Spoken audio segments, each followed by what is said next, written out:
Well, welcome everyone to our 2023-24 budget primer.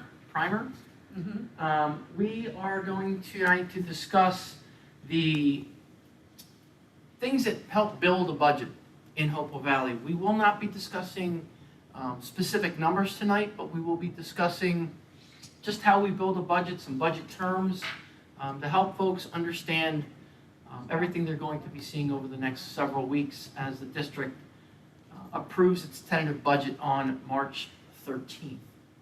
Mr. Calavita, can I say a few words? Sure. So I apologize for those. I sent out a reminder, which I thought was a reminder this morning, about something that we just imagined a couple of weeks ago. Usually I like to have a lot more notice, and the document went internally and didn't go out as many places as I thought. And my reminder this morning was the first that many of you heard about it. So what tonight is not, as Mr. Calavita shared, our board secretary and also our business administrator, is we're not going to talk about specific numbers tonight about the budget. That will happen during our work session and our regular board meeting on the 13th. Those have been advertised in our previous board meetings. We're still awaiting the numbers from the state, so that's the holdup on that. What we thought this would be helpful for the community is the nuts and bolts of how a school budget works, which is very different from how a business works. So Mr. Calavita is going to talk about that. I'm looking forward to this conversation because the more I review this, it helps solidify that process for me. It is a very complicated process. So we're looking for questions from folks that are here to help. For those who are not here present, we are recording this, and we're going to share copies of this recording with everyone so that you can review it as many times as you need to before you see our actual school numbers and see how that looks for you. The superintendent coffee and chat is something that we just came up with a couple weeks ago with the communications committee, and we thought that we needed to do this before our work session and our regular board meeting so that you had that primer up front. Our next superintendent chat is another one that's kind of last minute, but it will be next week, the 8th. That email will go out tonight. We're going to be doing that in the community room, and we're going to be talking about the recent social media post that happened at the high school. But more than that, we're going to be talking about how do we rebuild sort of our community after we have these racial traumas, and we've had them in the past. So we're going to have that kind of conversation, and we're going to do that in person at the community room at the high school next week, the 8th, and that's on the last slide. We're sharing out this slide deck, the video, all of that you'll have access to. For those who are present with me in person, we do have coffee and tea, help yourself. The top one is decaf, the bottom is the real Joe, and then we have tea. All right, so with that being said, Mr. Calavita. All right, feel free to come up and sit at the table if you'd Yeah, like. you don't have to sit out there. We are using this presentation that I've done for years with our school board members as an indoctrination to get them understanding the budget process as it starts shortly after they're elected. And we go through this process with them. So if you have questions, feel free to ask them as we're going through and make it more of a conversation, which it was designed to be in the beginning. So we'll get started. As Dr. Tree says, a school budget is very different than a business budget. Business budgets can be changed during the year. They make different revenue projections. They increase production, decrease production. And it's something that a school budget in New Jersey can't be. We must set a budget that has a balanced amount of revenues and expenditures, and we must finish the year the same way. So it might be different than what folks in business are used to. Okay, as I said, once the school budget is set, the district is legally bound to that budget. There's nothing that can be done to change it, with the exception of certain categories that may flow in during the year. We may get an increase in federal aid at some point in the year that we're allowed to add to our budget, but nothing can be done without the Commissioner of Education's approval and also the Board of Education's approval. Again, we also must stay within the amounts appropriated by each category. And any changes within, for example, if we have supplies and salaries, if I wanted to transfer money from supplies to cover salaries, the Board of Education must approve that. And if they're approved, if you look at our board agendas, it happens every month where we make transfers from account to account. Again, many of our major expenses are contracted and set and cannot be renegotiated. For example, the majority, I should say, of our salaries in the district are set by collective bargaining agreements that are set between 3 and 5 years. Most of ours are 3 years. Once those are established, they cannot be renegotiated without consent of the bargaining unit. Typically, our revenues are fixed each year and cannot be increased without formal approval by the board. Districts by the state for the last 10 or 15 years have been encouraged to hold costs steady or to reduce costs as an effort to reduce the burden on the local taxpayers. And we'll get more into that later.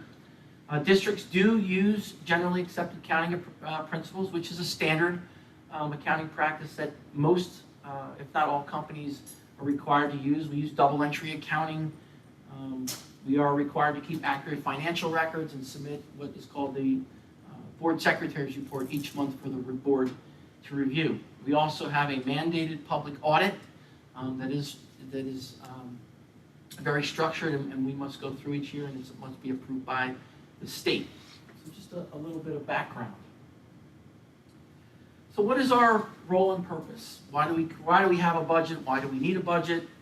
Again, it's just like any other budget to pay for all the programs, services, and facilities needed for our students. We are stewards of all these buildings. They are for public use. Our buildings are used, throughout the year, throughout the day, and in our high school, middle school, sometimes into the late hours of the evening. It is our job to keep those facilities up and ready to go for both students and public. Basically, a budget is a plan. It's our plan for what we anticipate up to 18 months from now. We're building a budget now that we will be implementing from July to the following June. So we are over a year out from when we're going to be spending it. Again, provides us with an opportunity to justify the expenditure. We have started our budget presentations in July. We start to talk about it. We had presentations in September, October, November, December. We talked about our curriculum, our special education budget, our facilities, and how we manage those, and our technology throughout the fall and into the early winter. So we do talk about budget probably a lot more than Dr. Treese wants us to talk about it, but we want to give opportunities in small pieces for folks to ask questions and see what we're doing. It also funds the visions and the values that we value. The school board, and we'll get more into this later, but the budget is the school boards and the communities. The board hears about the values that they and the community put forward, and our budget is to implement that vision. And one of the, again, some of those visions would be small class sizes, a full rich arts program, our athletic program. We're very into STEM. We are one of the few remaining comprehensive high schools in the state of New Jersey. We have everything from AP courses to shop classes and everything in between, which was what we think makes Hopewell Valley the place it is. Who is involved? Many different people. It's not just a top-down plan that is set by Dr. Treese and I. We involve all levels of our school system. Dr. Treese and I come up with plans. We bring them out to her immediate administrative team. We discuss it with the larger administrative team, including the principals, supervisors. We also talk to other employees. We talk to our facilities folks. What do you need to get your job done? We talk to our transportation folks. And, for an example with that, they in a forum that we had with them said that the wages that we're being paid right now are comparable to driving for Amazon and driving for bus companies. And to retain good employees, we had to make a decision, to pay our bus drivers some more money. So all of those folks get involved. We even involve students. We have a student rep to our board that makes suggestions and asks questions. We go to different student organizations. I know Dr. Treese meets with various student organizations. We walk through the buildings. My children attended schools here, and I heard from them when they were here about what was necessary, what they enjoyed, what they didn't enjoy. So we get involvement from all kinds of folks within the Hopewell community. Not to mention, I didn't even mention that yet, we'll get into that, but our local municipalities. We always want to hear what their opinions are when it comes to that. The state and through the governor, state legislators, and our local Board of Education, there's a Mercer County Board of Education that gets involved in our budget.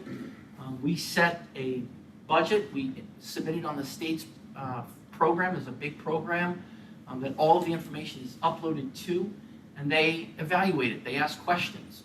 We just went through a formal board budget review, mid-year budget review, where they looked at the status of our current budget and asked questions, probably about an hour long, where they grilled us about this and that, and what do you anticipate your class sizes being? Where do you anticipate spending money on facilities in the company? Grants at parts of education, some involves our most children who need more than other children. It deals with professional development. It could deal with school climate, SEL, our ESL as well. So they provide money for those specific instances. During COVID, we also got money, you may have heard, it was called all different kinds of things. It was called ARP, which it was called CARES. We got money for that. Most of it was used for bridging that learning loss gap. And we had specific categories and buckets of money where you had to demonstrate this money for this summer program to help kids. We're using this to enhance our HVAC equipment. It was all very structured and rigid, but the federal government does give us a certain amount of money. It's nothing, we don't really budget that money. It comes in and we use it for a very specific purpose. So before we go into how we develop it, some of the things that drive our budget. First and foremost is enrollment and staffing. First thing that we look at when we start to build the budget is our enrollment. Are we increasing enrollment? Are we decreasing enrollment? Where are the kids? Are they in the high school, the middle school, the elementary school? Are the elementary class sizes growing? Are we seeing an enrollment decline? Why? So we start there. Once we kind of anticipate, and we do pretty much a cohort survival method. We do have a brand new demographers report that we use that cohort straight line survival method and kind of get a reality check with the demographers report to see if we're accurate. And then we start to see what the staffing looks like. Starting at the elementary schools, depending on students, where they are, we could have an abundance of students at Hopewell Elementary and we need more teachers there. We may have a decline over at Stony Brook for some reason, and teachers may be transferred from place to place. But we try to keep class sizes uniform throughout the valley, especially in our elementary schools, to keep that continuity and equity going about. But enrollment drives that. Once we've done that enrollment projection, we start to share ideas for either staff increases or staff reductions. There are areas where we have a growing kindergarten that comes in that we didn't anticipate. And going into first grade, we need a teacher to fill that. We have a fifth grade class that's going out that's bigger than the kindergarten class coming in. We need to reestablish teachers. What we don't want to have is oversized classrooms or undersized classrooms, because undersized classrooms can lead to problems of their own. But we want to have ideal class sizes. Our board policy follows state policy. And we try to do that. We'll meet superintendent and I, and then we'll pass it out to the larger community to say, hey, if we do this, how is it going to affect you? Nothing is done in a vacuum with that.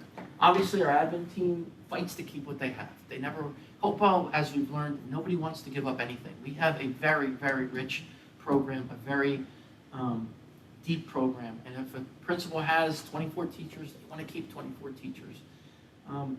We may have to argue with them and say, hey, the enrollment just doesn't support that. We're going to need to take 2 teachers here and we're going to move those to the middle school or to another elementary school. We don't just keep things because we have them in place. We're always looking to see what's going to make it better in the long run. Obviously, rationale is necessary for additional staff.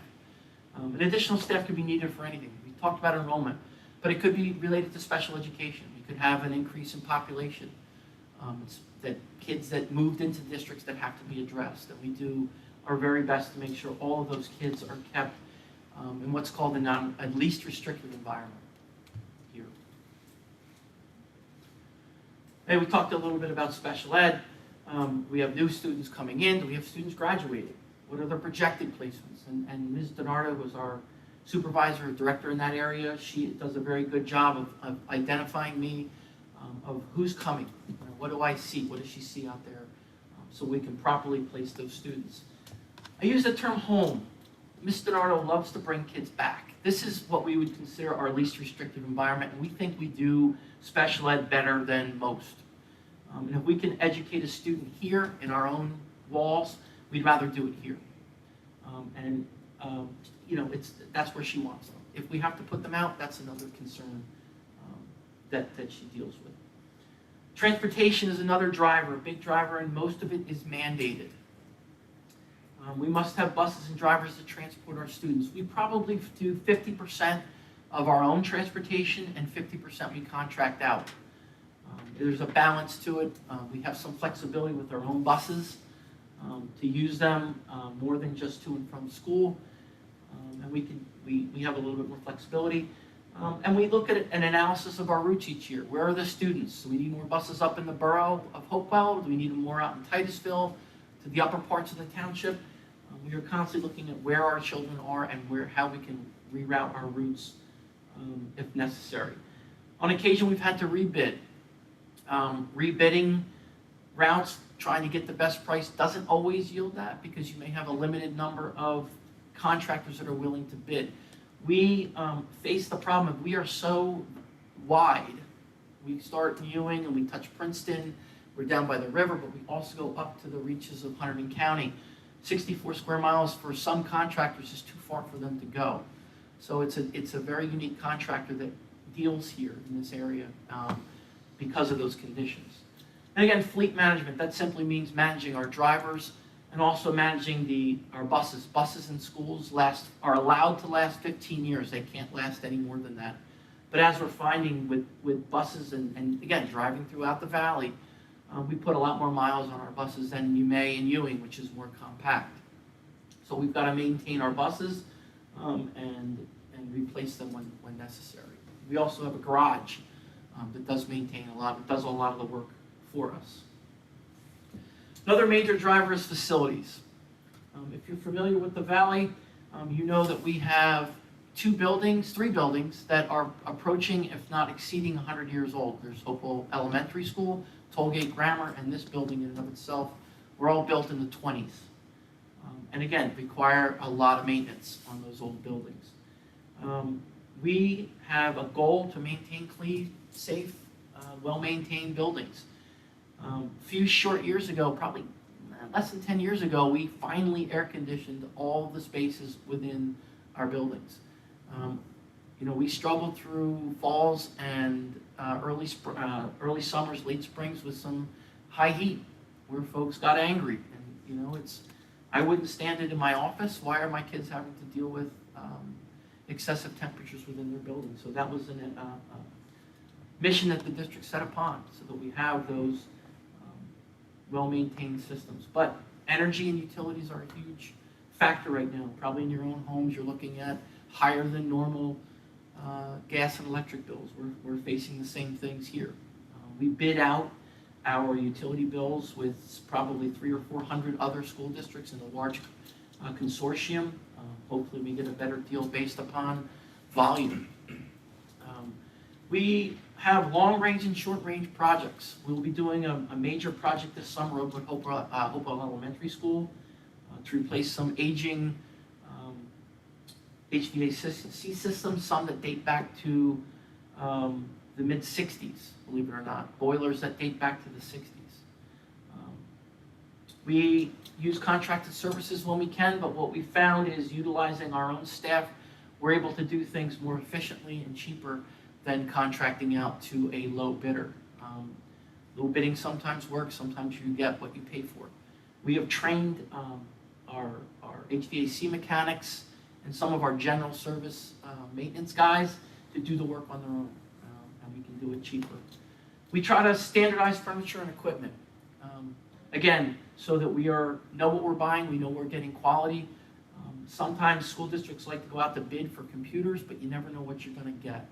We tend to use a consortium for that because we have standard all of our equipment to Dell equipment. And our technology folks are trained on it, and we actually do the repairs ourselves. We buy the equipment and we get a discount because we're actually going to do the repairs ourselves and not ship the items back. Technology. As you probably know in your own home, everything is connected to technology in some way. We all have our phones at our side, we have our Ring cameras, and we have our Chromebooks. Everything is connected to our Wi-Fi. Textbooks are going online now. We're not using as many hard copies of textbooks as we used to. But all of that runs through our network infrastructure and has become a challenge for our team. We try to keep a lean team, but everything we do now, from cameras that you see in the ceilings, security cameras, everything runs on tech now. So it's becoming quite the challenge. Health benefits are a huge driver.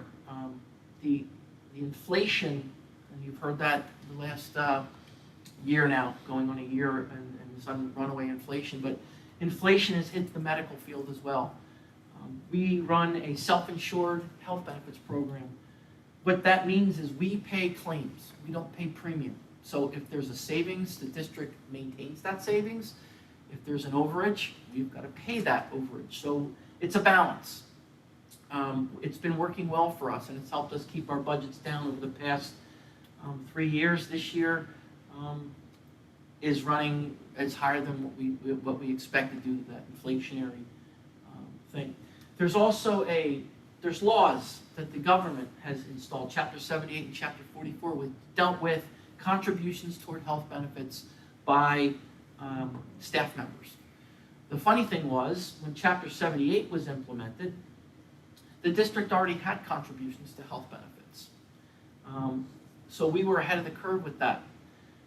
We embraced it, and it harmed some of our employees by excessive contributions from their amounts. Chapter 44, on the other hand, reduced some of those contributions.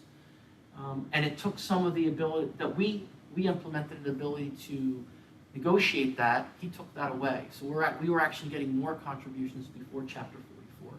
That's a debate that we could have all night. But again, there are mechanisms that the government implemented to help us cover the cost of health benefits. And again, we're always looking at what the increases are going to be to help budget what we think increases to health benefits are going to be. Property and casualty, that market too is running haywire right now. Coverage for all of our buildings, claims affect that. We try not to have claims, but we've had several storms over the past year. If you remember that 100-year storm that hit I think it was last September, that flooded out our brand new gym. Happy to say that insurance covered some of it. FEMA actually stepped in and helped us with that. But again, we've been hit with storms over the past several years that have caused some of our property to get damaged. But we're always out in the market. Again, we bid that out with a consortium of districts, probably 200 or 300 districts for property and casualty. And workers' comp insurance, required to have it, obviously, but workers' compensation has become more liberal over the years. It used to be, if you didn't get hurt, if you got hurt at work and it wasn't in conjunction with doing your job, it wasn't covered. Now, if you get hurt at work, it's covered. It doesn't matter what you were doing, it just matters that you got hurt within the walls of your building.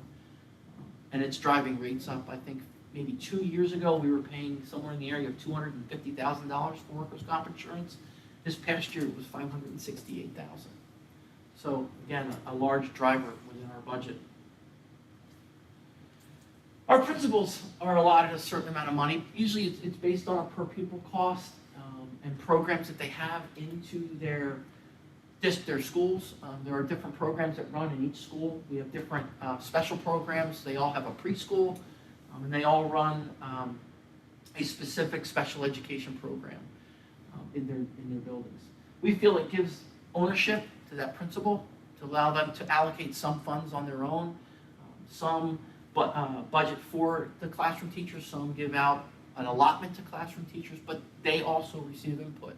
We give them some money based upon their input to us, and they give money out to their teachers based upon that. So again, everybody has an input going into it.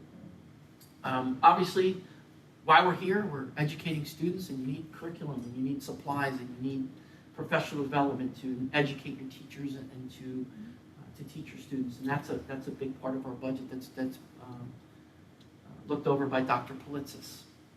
And again, athletics and co-curricular. big part of our program here.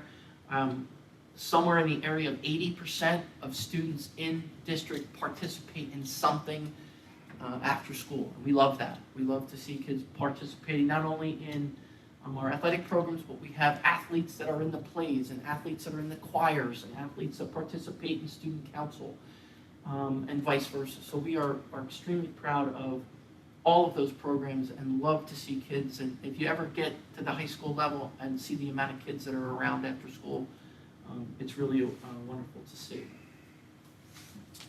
So that's the drivers. This is where we're going to get into some technical terms and what we do, what we are required to comply with to generate a budget. 2010, Governor Christie lowered the annual tax levy increase for school budgets from 4% to 2% and ended most waivers. Now, a waiver is something, we'll get into that in the next slide. A waiver is something that allows you to go over 2%. When he made that move from 4% to 2%, he also eliminated the public vote. There used to be a vote that we would set a budget, it would be approved by the state, and then it would have to come to a public vote. And if the public voted it down, it went to the 3 municipalities to cut. And they had the right to cut any amount they wanted, but we had the ability to choose where that was cut. And it got into some heated debates on occasion. Our budgets here in Hopewell, in my 21 year, well, I'm here 21 years, but we stopped voting 12 years ago. We only lost 2 budgets. That was in probably a 10 year span where we lost 2 budgets separate apart. And our municipal leaders worked with us on that and didn't devastate our budget. But again, that gave the district a little bit more freedom in developing a budget. Budget that's over 2% and allowable waivers can be submitted for vote. It's called a separate question. So for example, if we wanted to, it can't be for, part of what a budget is it's called a thorough and efficient education. There's components to that. For example, if we wanted to build a second turf field, we're not doing that, but if we wanted to build a second turf field out where the baseball field is and we wanted to put it on a separate question, we could put that out to the community and say, we want to spend $1 million to turf and light the baseball field. That would go to the voters and they would either say yay or nay. If they said yes, we would get the money and we could build the baseball field. If they said no, it would be off the table. We couldn't do it for a period of time. We haven't done that. We haven't done that. There are other districts out there who are losing state aid each year, significant amount of state aid due to a program called S2. We have been a beneficiary of S2. We are an underfunded district, but overfunded districts have taken some of their extras, AP courses, and put them out on a second question for folks to vote on.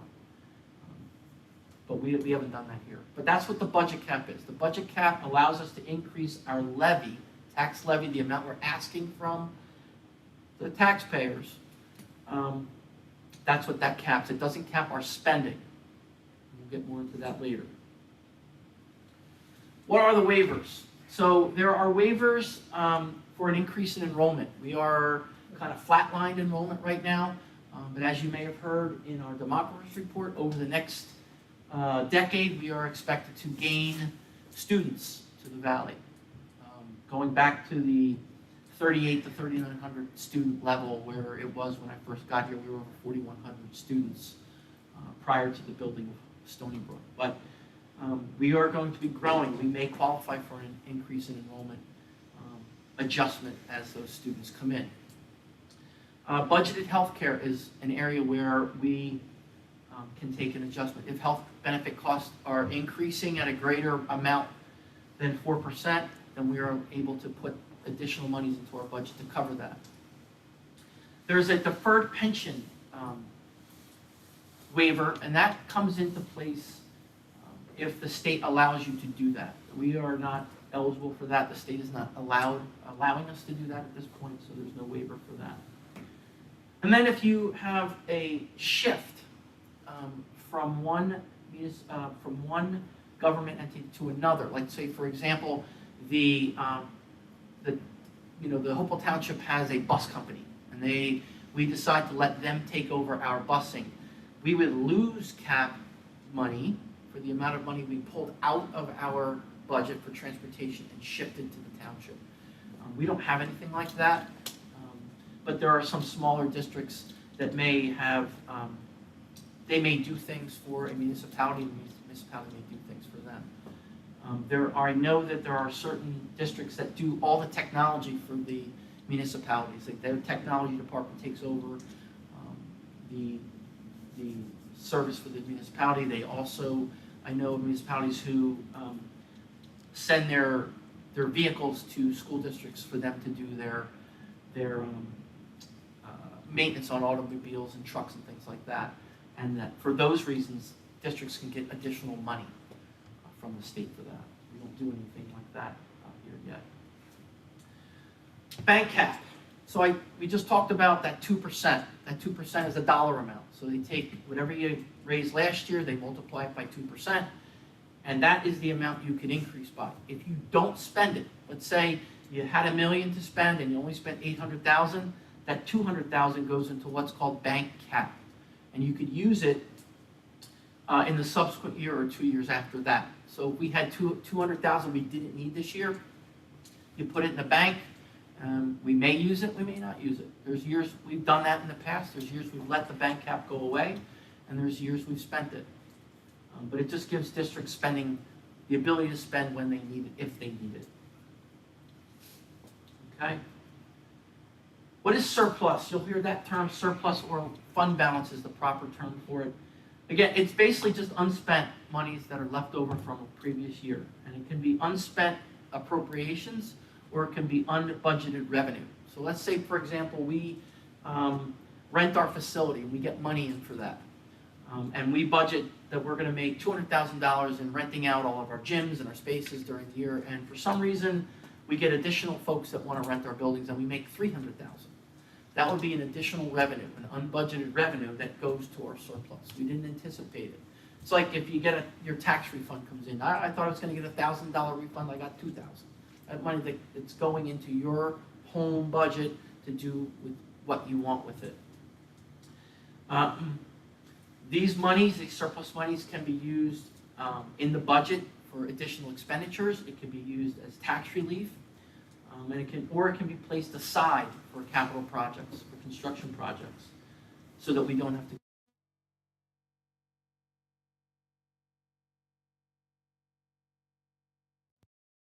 And they put cameras in, did some what? Windows rooms. Yeah, windows, things like that. Barring a referendum, there is no money that we can use to fix things. Anything that we would use in our general budget to fix things would come out of the program. We would need to take that money. So what we do is if we're judicious in our expenditures and we have a good year, quote unquote good year, we can take that money, put it aside for projects. Sometimes we freeze budgets during the year to generate surplus that we're going to put into next year's budget. But we have to be careful with that. You don't want to rob Peter to pay Paul. You don't want to say, we're going to shortchange this budget year, our plan, take things that we might have done and put it towards next year. It's kind of a repeating effect. You're taking from this year and you're going to take from next year, always not using what you budgeted the money for. It's also not sustainable. You always have that. I'll use tax returns again. That 1 year where you think I'm going to get that $1,500 tax return because I've gotten it every year, but you forgot that they changed the tax law, and when you do your taxes, you actually owe that year, and you planned on using that tax return to pay a college bill or pay for an air conditioner replacement. You can get yourself in a problem with that if you don't generate surplus that you think you're going to generate. Skip something. So when are school budgets throughout the year? A lot of our spending happens over the summer where we buy supplies, get our buildings clean and ready for the school year. There's a big number of dollars there, but obviously our salaries are paid monthly. We have fewer salaries over the summer because our 10-month staff is not on duty, and we start in September. We start making larger payments towards salaries as they come due, and we draw down through the year.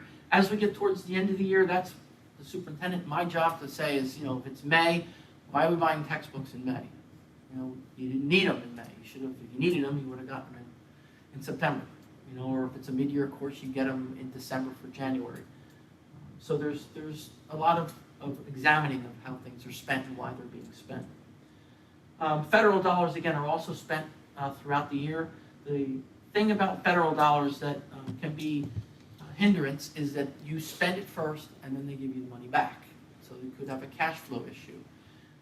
That surplus that we have helps us with that. But a small district that gets a lot of federal dollars and not a lot of local dollars, they could have issues with cash flow, and sometimes they have to borrow. We don't have that here. Federal dollars are based upon a model, and we, being what's considered to be a wealthy school district in the state, we don't get a lot of those kinds of dollars to begin with. So I know that was a lot. Are there anybody here in the audience have any questions so far? You're I know Ryan's very involved and knows the budget well. Well, I'll probably be addressing other slides. I'm curious, from a revenue perspective, are there any voluntary payments from any of the municipalities?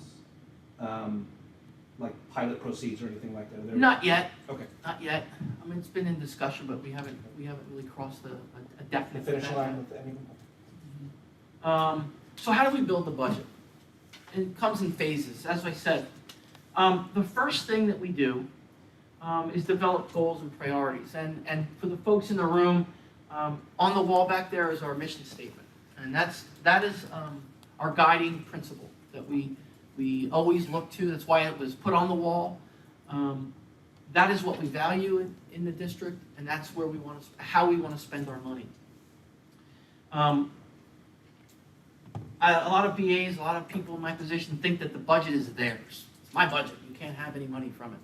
The budget is not mine. I am been charged with being the steward of the funds that the community gives to the district on the goals of the Board of Education.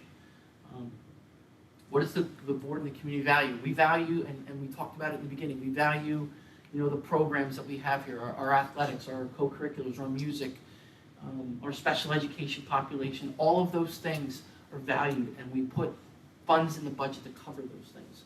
The administration guides it, but it's the board that really is our litmus test. Are we doing the things that as board members and community members you value? And we have folks come out all the time that tell us what they value and what we should value as well. And we take that very, very seriously in this district. Part of our job, and that part is also my job, is to educate the board on those state regulations that we talked about. What limitations do we have? We may want to do this, but we can't because it's not permitted. There's a process that must be followed for us to do that. So that's where we start. And it's an ongoing process, what those goals and priorities are going to be. We set parameters. Okay, we develop a budget calendar. It's underlined because I think I can link it. But this is published. This is a state mandate. You must develop a budget calendar. And this budget calendar is board approved and is posted. This is last year's. And it goes through all the different phases. You can see we started in July, and we moved through a process that takes us to a final adoption at the end of April. But it's laid out. We plan to share with the public, with the community, with our administration, all the different pieces. This is posted on our website if you want to see a close-up of it. This is actually an older version of it. I go through and I review all of our projected expenditures and revenues. Where do I think we're going to fall? Are we going to make, years past, we used to get a lot of interest. I had a great relationship with Hopewell Valley Community Bank, and they gave us a great interest rate. When they sold out and we went to a different bank, they reduced it, and that was a big revenue loss to us. So again, I mentioned facilities and use of our facilities, tuitions that we charge other folks who want to come to our programs here. Those change each year, and we do a test to make sure, am I going to be able to raise this money each year, less, more, and that is adjusted to balance out the tax levy. Questions that we consider: are we going to spend to that cap? Are we going to use alternate spending proposals? Are we going to use waivers?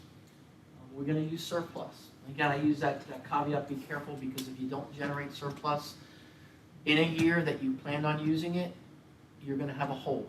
If you budgeted to have $1 million and you have 500,000, you gotta find some way to make that 500,000 up, and since you're capped at 2%, you either gotta find things to cut or additional revenues to fill that hole.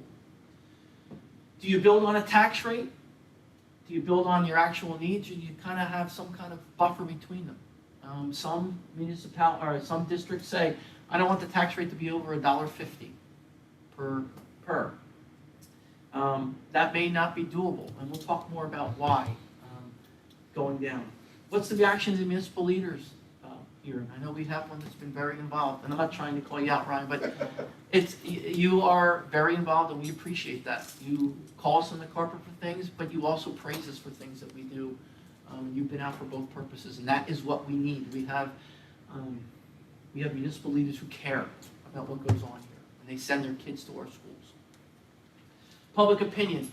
There are folks watching online, but you guys came out, and we do have a lot of that. When something is going right, folks come out, and when something's going wrong, folks come out, and we are not afraid to hear it, either side.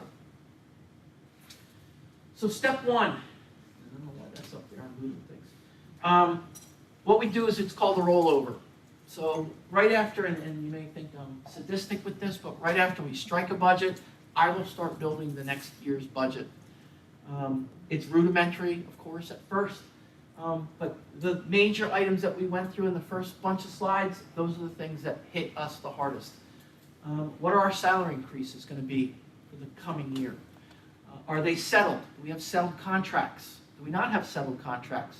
Are the unsettled contracts we have the big ones, our teaching staff, which is our biggest unit, or is it our smallest unit that only has 6 or 7 members?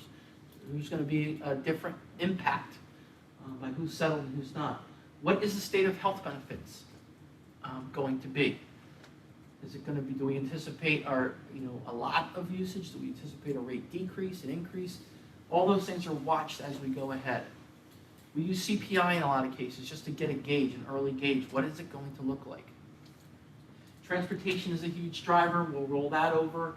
What are the routes going to look like? And we have, we talked about that cohort survival thing. How many seniors are we going to graduate? How many kindergartners do we expect to come in?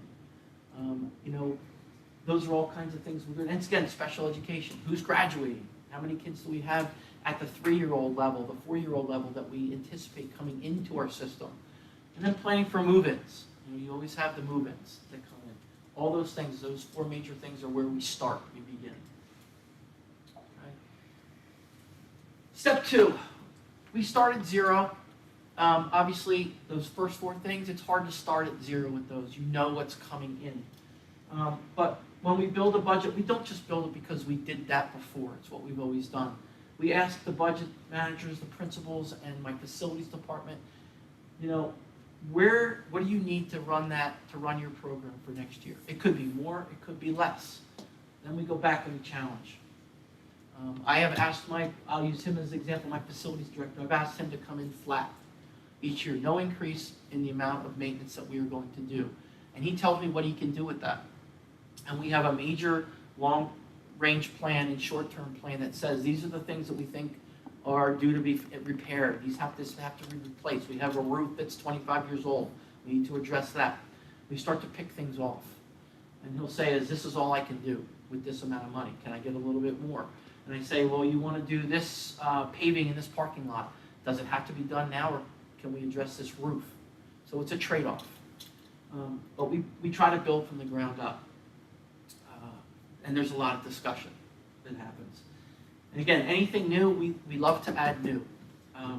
Not because it's the fun thing to do, but it may be necessary. You may think it's not been that long, maybe 10 years, we started to install cameras. Here, we didn't have any cameras, we were HOPA. What's going to happen here? But with working with our law enforcement folks, said we need to start thinking about that. And we did, and that took precedence. We had to eliminate some things to bring in those security measures and the door locks and things like that are commonplace now at our schools. Those kinds of programs are discussed. New AP programs, what are the kids looking for? What does our population say? We have a lot of special, STEM, when STEM came in. We needed to do that. We pushed it not only at the high school, but we pushed it down to the middle school. We pushed it down to the elementary schools because it was what was needed, what was being asked for by our community. That's what we do in step 2. Okay, and then step 3, we start to review all the requests.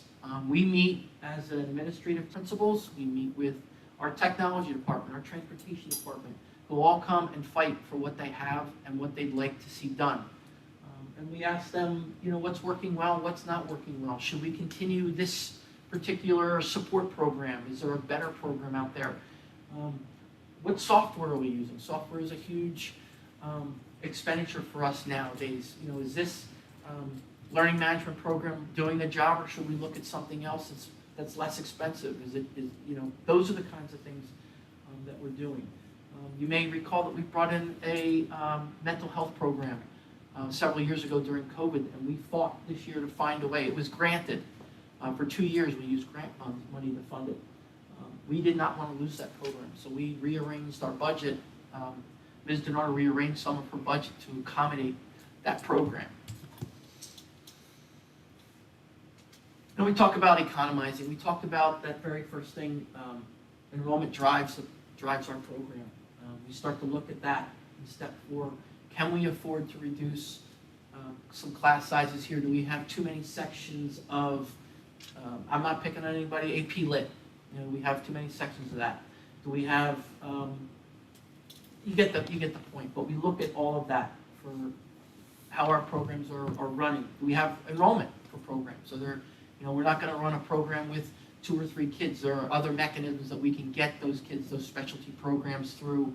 And Dr. Trees, forgive me, but I'm not sure what that alternate program is called that we use at the high school. Virtual pathways. Yeah, virtual pathways. And there's that other one for kids who are exceeding our math program. They go to other programs to get what they need. So we try to give each student what they need. We look for breakage. Breakage, for those of you not familiar with the educational thing, Mrs. Jones is at the high end of the guide and going to be retiring, and Mrs. Smith is going to be that person we're hiring, and she's a second-year teacher right out of college.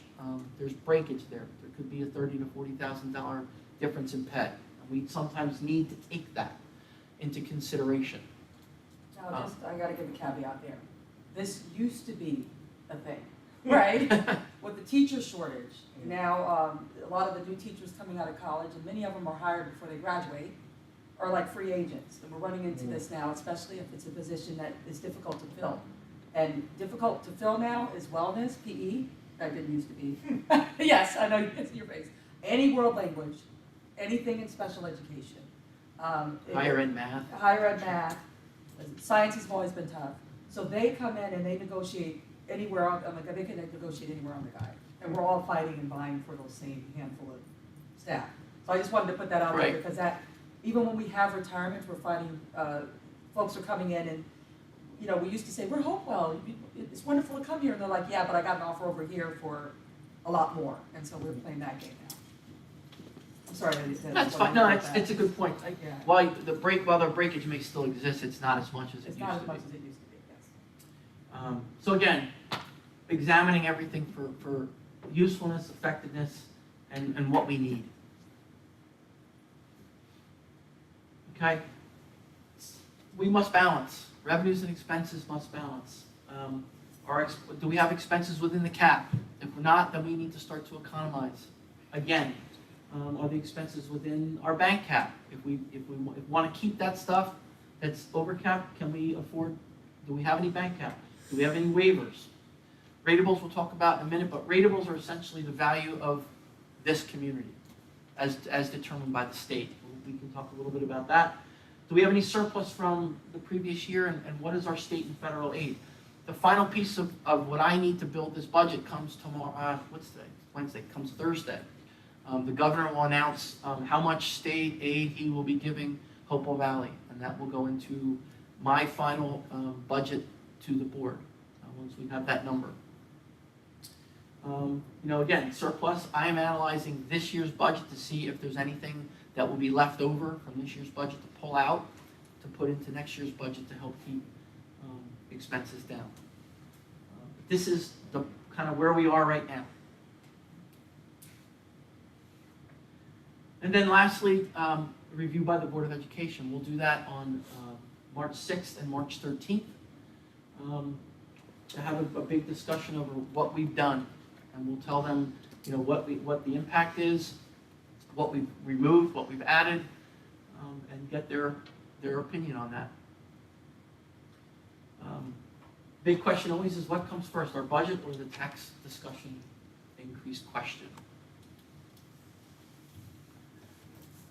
It's always important to discuss your budget with stakeholders. Like I said before, budgets are optional. We do plan on meeting with our municipalities to have a discussion with those folks. We've done it in various ways in the past. We used to go to each municipality at a meeting. Some felt it was less effective than others because it was after we had already discussed it or voted. We have community forums. This is a community forum. We will probably present to district parent council to get their discussions. We've gone to PTOs before. We've gone to staff meetings before, depending on the year. But we do value our community and the input. We've said that before, but we wanted to put it up there. We do value it. This is not the budget. This is just an example. It stays true pretty much year after year. But if you look at these two sections over here, you can see the cursor, this blue section here and this section here. This is cost directly associated with the education of your children. This are the benefits that are associated with all of the staff positions that are in here. That's more than 3/4 of the budget. And largely unadjustable. We are a teacher of children, educator of children, and to do that we need people. To remove the largest, if you were going to reduce, the largest place of our budget is our staff. We don't want to do that. That's not where you want to get it. The remaining quarter of that budget, if you look at it, so transportation is largely mandated. Okay, folks in our community want more transportation, not less. Our operations, those are the things. So in operations are our energy bills, our custodial staff, our maintenance staff, the guys who fix it, the costs associated with maintaining our boilers and our roofs and repairs and those kinds of things. And our insurance coverages are all built into there. So yes, could we reduce that? You could reduce it, but you're going to see our buildings being dirtier, our boilers breaking down and not having money to repair them. So again, I would say largely not really the ability to adjust there. District services are the operation of central office. So the folks that work in this building, their support staffs are, believe it or not, and I never understood this, but our phone system is in district support staff, not maintenance. But anyway, our internet connection, our phone service is all built into that. And some of our insurance coverages. So again, there is some wiggle room there, but not a whole lot. Our debt service is completely non-negotiable. That is money, that's your mortgage, essentially. The state likes to use a nice term like debt service. But that is the referenda that we've approved in the past. There's only one left. Everything's paid off except the 2016 referendum. That is the amount that we agreed to pay over the next several years. I think 2032, it falls off the books and is relatively flat. The state does kick in some money there. So a good piece of it, probably around $1 million of our $5 million debt, the state picks up as part of a program that we used. And our capital outlay, that is all paid for with surplus. So if we don't have surplus, we don't have capital outlay. So it's either pushing that project off towards another day that we can afford it, or we save it for a referendum. But if we can save money, if I can pull money out of here and here and here and here and here and here, and I can put it aside, we can use that to pay for a roof or a boiler or a paving project or a sidewalk. So you can see some of our dilemma when it comes to how much do we have actually control over.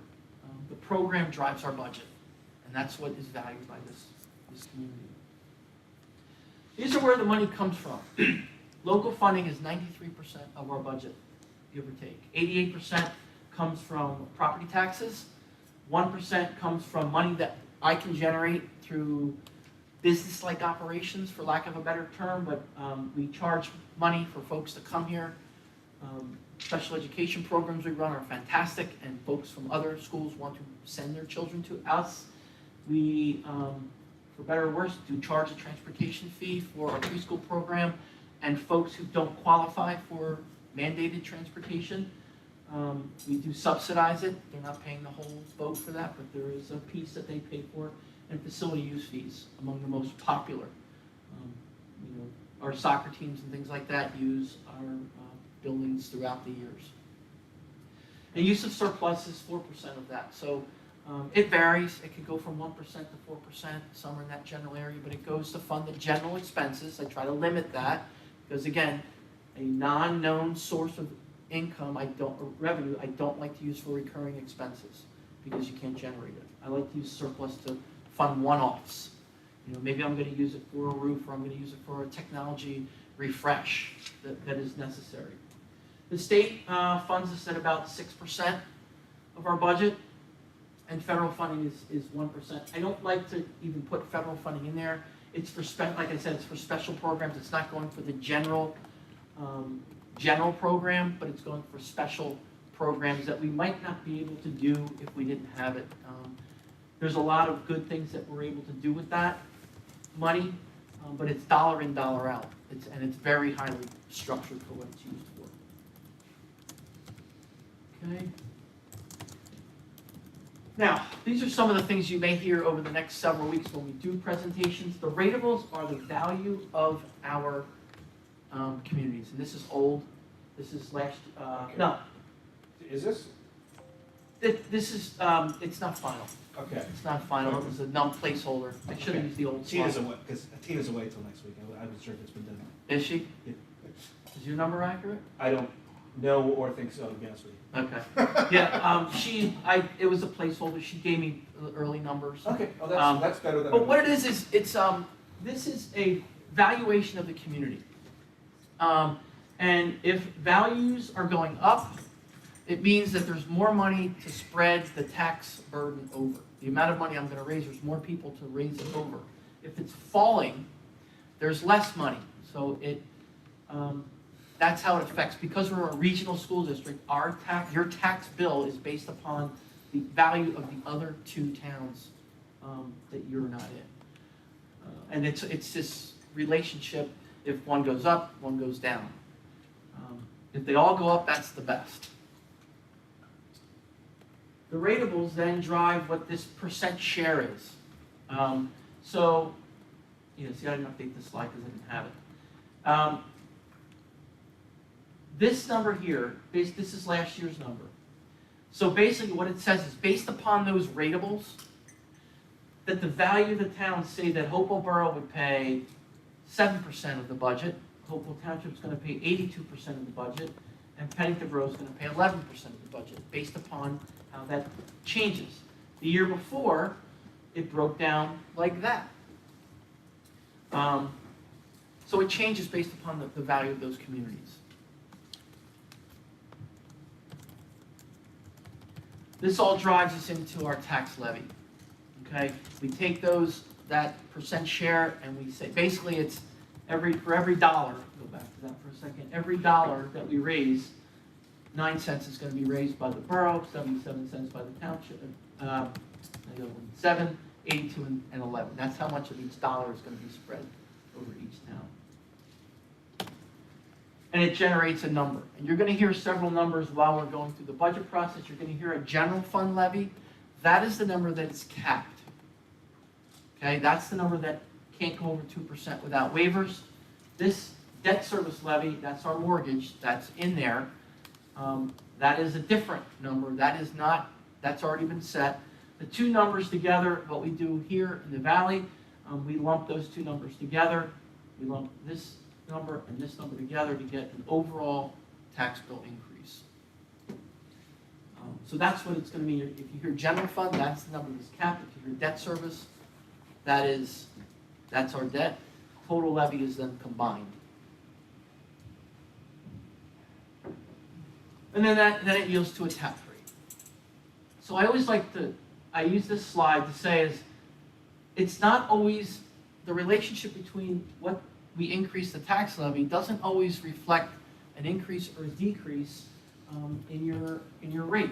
Last year, we increased the tax levy 1.32%, but the rates in 2 towns went down. That's because the ratables went up and the share shifted. We had a 0 tax levy. We didn't increase the budget, the levy at all in 2021-22. Pennington Borough stayed flat, but the other 2 municipalities went up. So because of the way we calculate it with the rateable system percent share, it's not always a direct correlation. It's something that we don't control, but we feel the need to kind of to bring it up. It's controlled by the value of your town, and it's controlled by the Mercer County tax assessor. But it's something that we share as part of our presentation. I think that takes us to the end of my long-winded explanation of the mechanisms that go into developing a budget. It's not a simple process. It does take the better part of 6 to 8 months to go through the whole thing. If anybody has any questions they want to kind of banter about, we're here for you.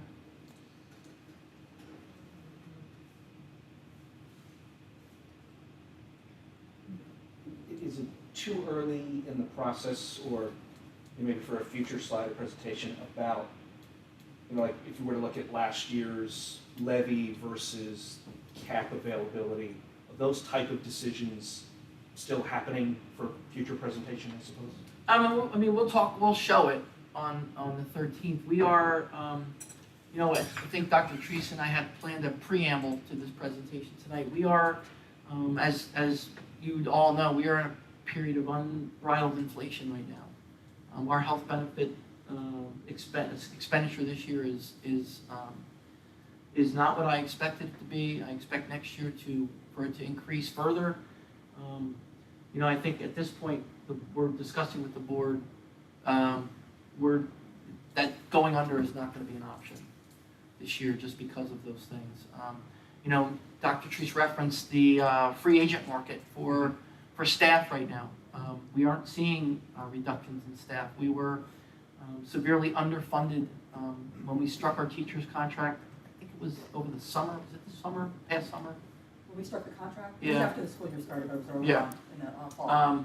We were grossly underfunding certain parts of our program, so there was an accommodation for that. We needed to get to where we could attract people. Our bus drivers were not making the money that they were expected, that were on the open market they could get. I mean, when folks are giving up, a stable job like being a school employee and a school bus driver to go and drive for Amazon and drive for other folks.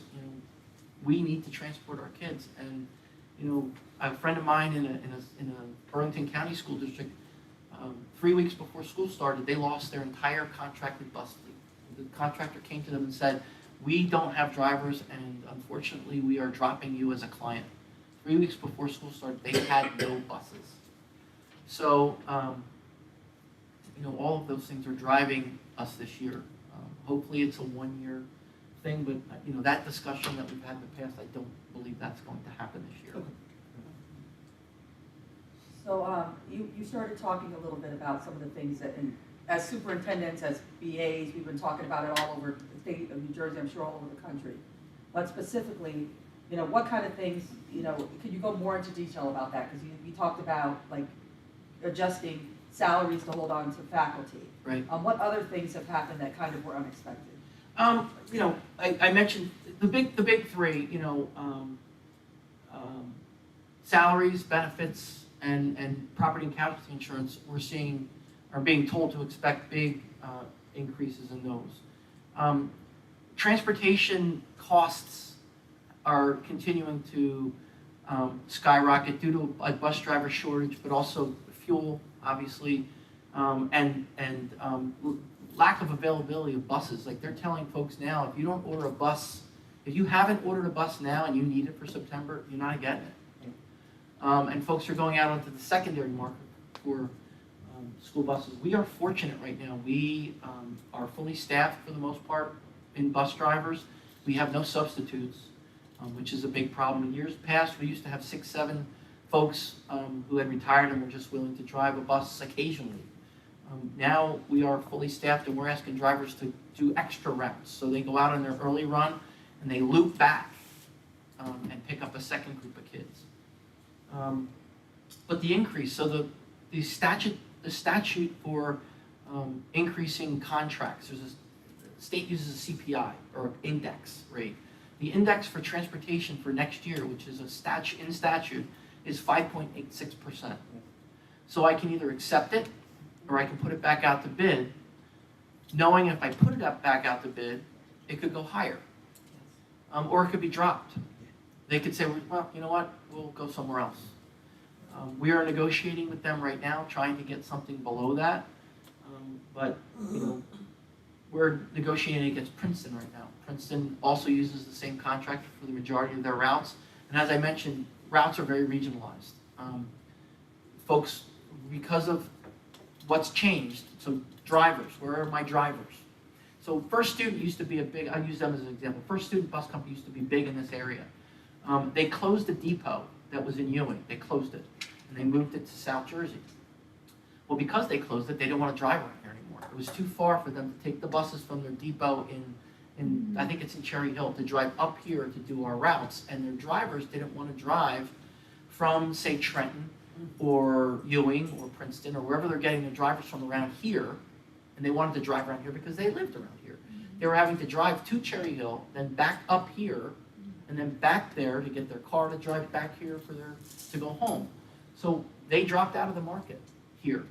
And other bus companies have done the same. They've moved more into the Middlesex County area. Middlesex County has more bus availability because of their proximity to those markets. So again, transportation, a huge driver in budgets this year. Maintenance costs. So, with everything else, facilities, raw materials have increased. The cost of running our boilers has gone up. Now, we just did a major boiler project at Bear Tavern was one of them, and Timberlane.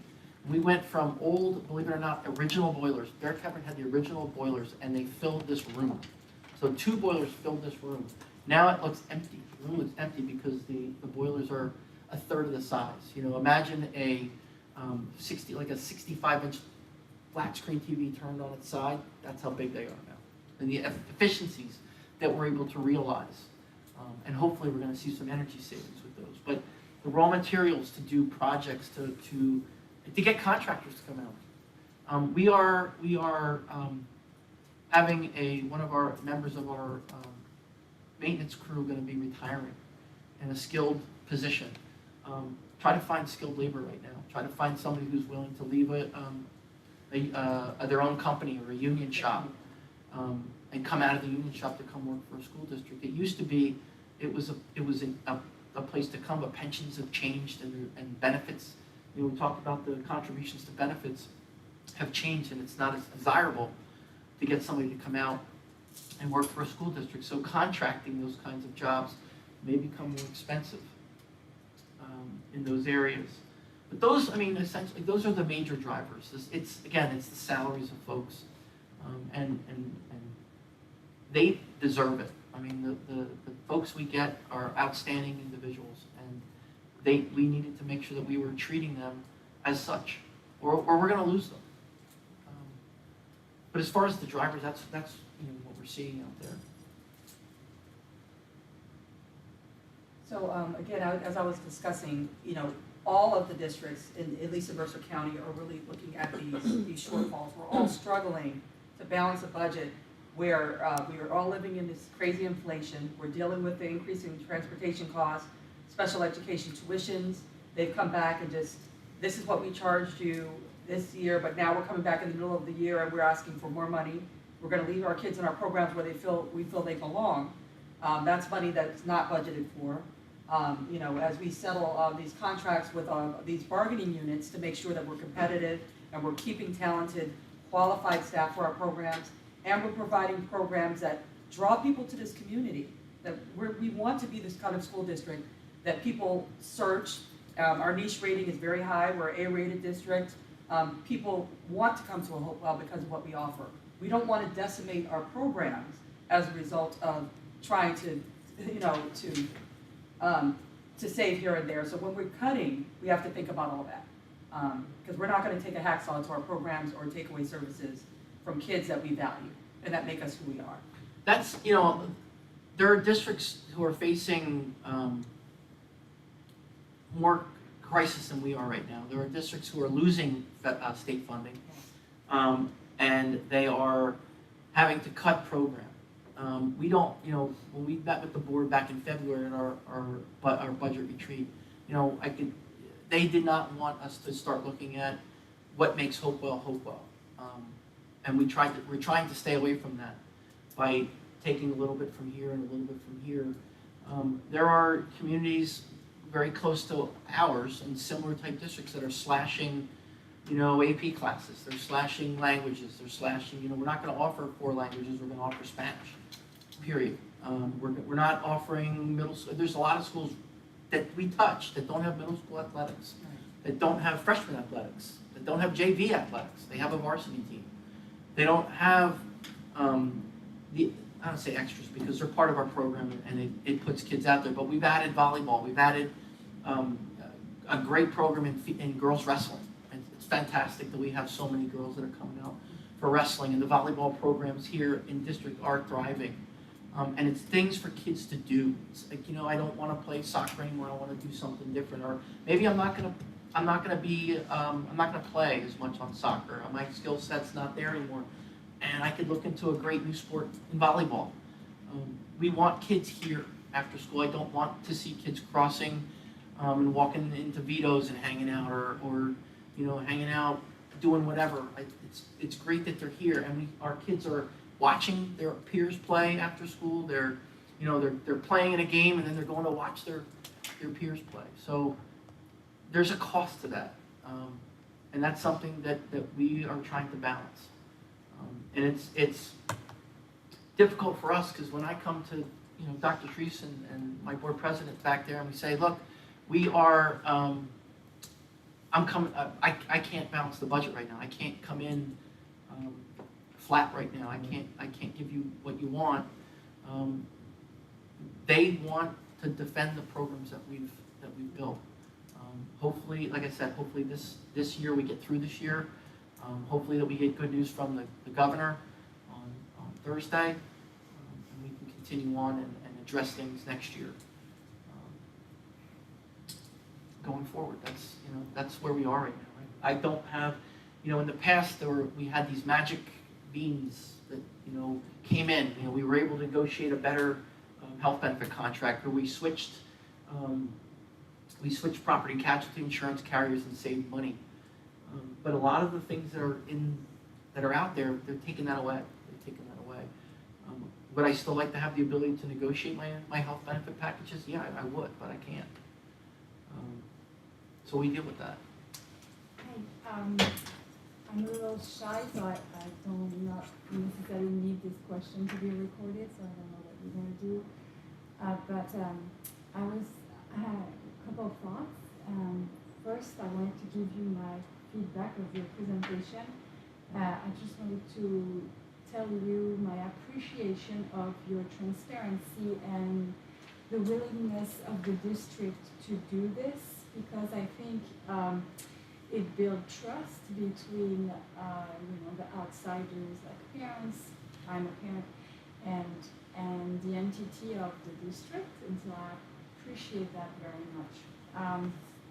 I'm learning.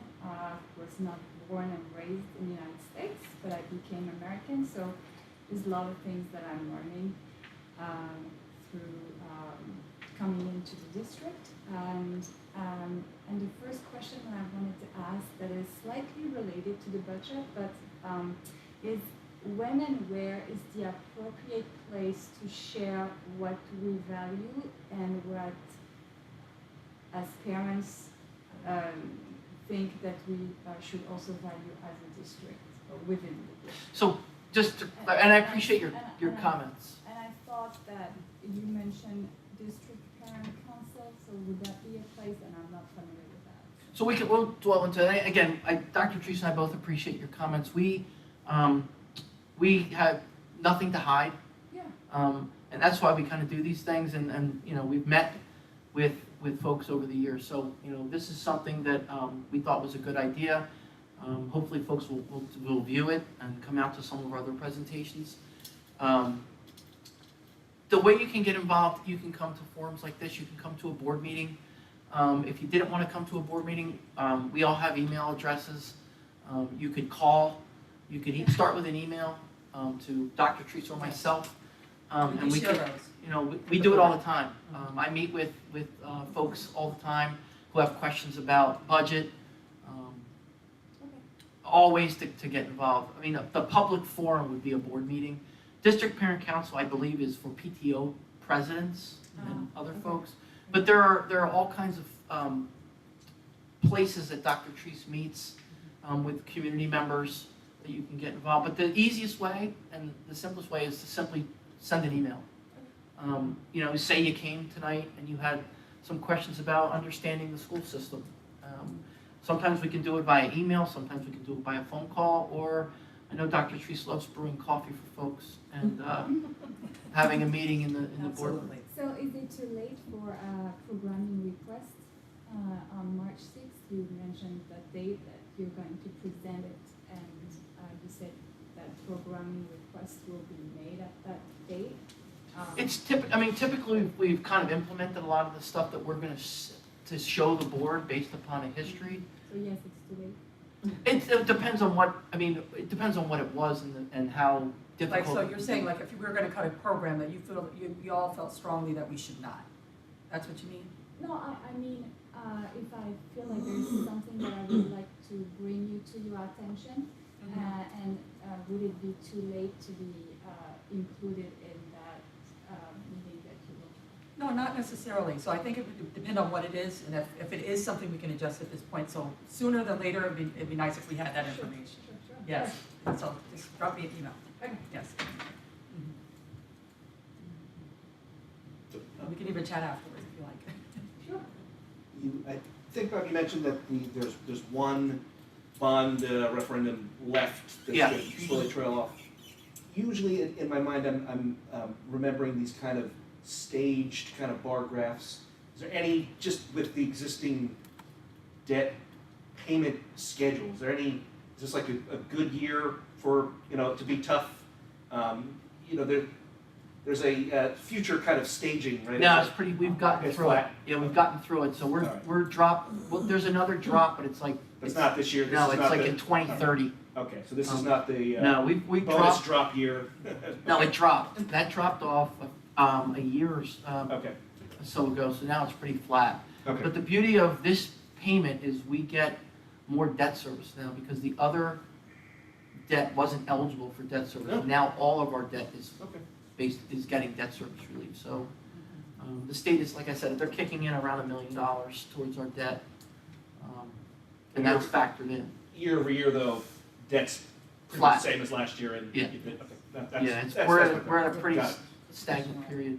Now, that doesn't, it doesn't take into effect whether we can start to refinance it. The debt's it's called callable. Okay, It's not callable yet.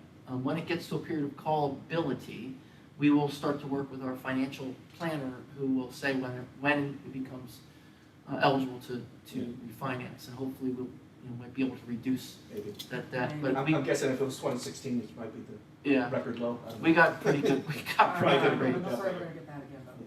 We got pretty good Got rates. it, no, thank you. There were some years where, look, if it was just a tough year budget-wise, that also happened to be a step down. And then you get that line. too, yes. Yeah, but we're not, Right. okay, got it. Right.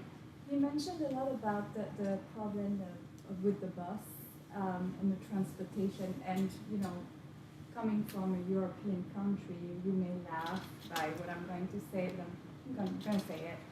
Have you ever thought of shifting the bus problem to a public transportation question, and therefore, because we have a member of I'm not sure.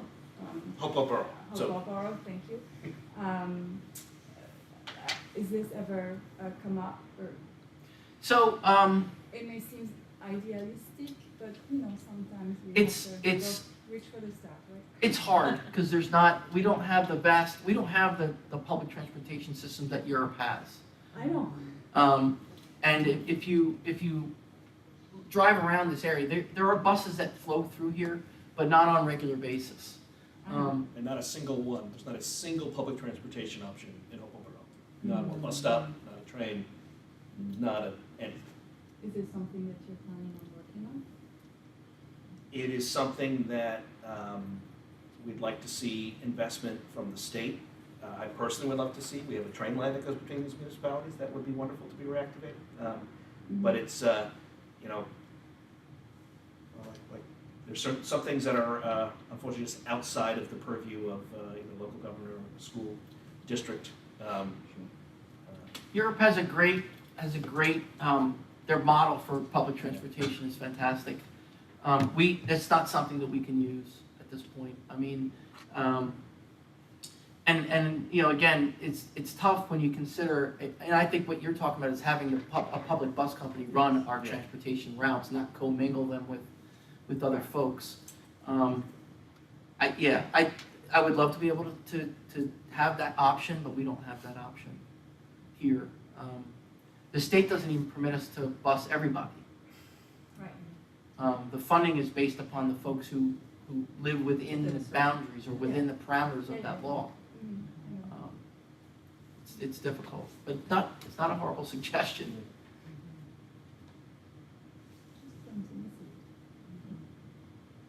The budget process is very interesting, and I've spent time with colleagues from, I'm an officer in a state professional association, and I've had the opportunity over the past 5 years to meet folks from all over the country, and some of the budget and purchasing laws that govern New Jersey are unheard of in other states. Our vendors are begging us to start to pay electronically, like most of us pay. I haven't written a check in years that didn't go to the high school because I was paying a prom ticket or something like that.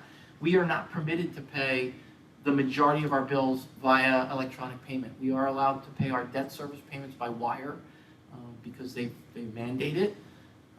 But vendors are all the time, hey, can't you just pay us by ACH withdrawal? No, we can't. I still have to issue a purchase order. I don't, my colleagues in Pennsylvania, right across the river, have credit cards. And we have, can't we use Amazon to buy this? It's a lot cheaper. No, we don't have a mechanism to use those systems.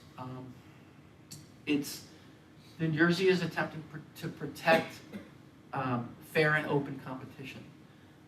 And those other places don't permit the bid process. There's very specific ways to purchase in New Jersey.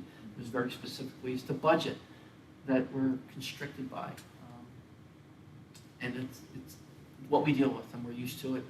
But changes like that, it would be great if the state ran a bus company, providing transportation for all of our schools. It's an expense we wouldn't have to worry about, and it could go back into our program.